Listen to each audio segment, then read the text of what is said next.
Welcome back to Life Lessons. I'm Nate Eaton. We are at MorningStar again today with Peggy.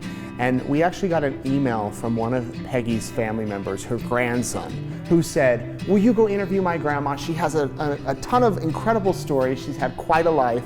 And your grandson doesn't even live here in eastern Idaho, but he must think a lot of you to send me an email. We're really close. That's yes. great. So he said that you were born in Ashton. Correct. But you've kind of been all over your life. Tell me about that. Well, I moved to Idaho Falls in my junior and senior year of high school.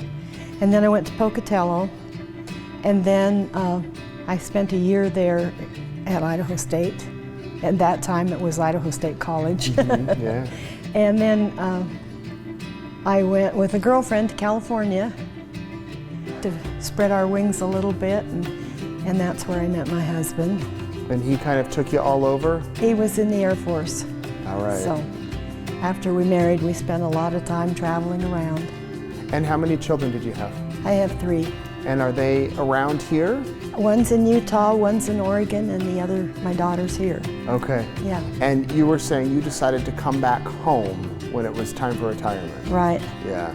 And what have you thought about being back in eastern Idaho? Oh, I love it. I love it. Tell me some of the lessons you've learned over your many years here on this earth. Well, I've learned how to treat people. I like to treat people with respect, honesty, and dignity. I think that's very important, and I try to treat my grandchildren the same way, and I have 2 grandchildren, and we're very close, both of them. That's great. It's good that they can have a grandmother to look for and be close with. Right. Because a lot of kids grow up without grandparents. I know. So what do you want to be remembered for, your legacy to those grandkids?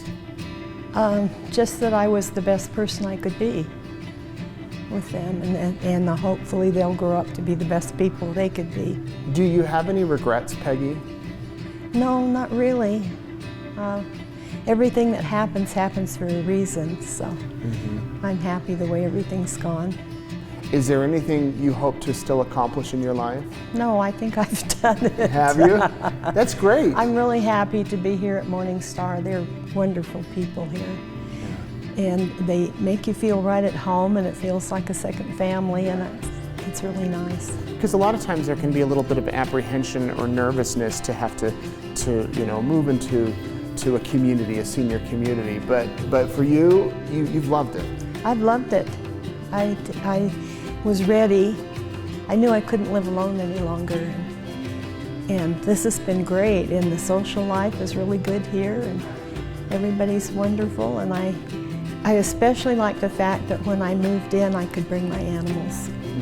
I had a dog and a cat, and they both came with me, and it was just like moving home. Yeah, it makes it feel like home. And what are their names, the dog and the cat? Miko was my dog. She passed away a month and a half ago. And Oliver's the big cat. Oliver's still here keeping you company. He's still sitting in the window watching, wondering why he can't go out. He's probably waiting for you. So we'll let you get back. But okay. So good chatting with you, Peggy. And thanks to your grandson, Michael, who let us know all about you. Thank you so much for having me. I appreciate it.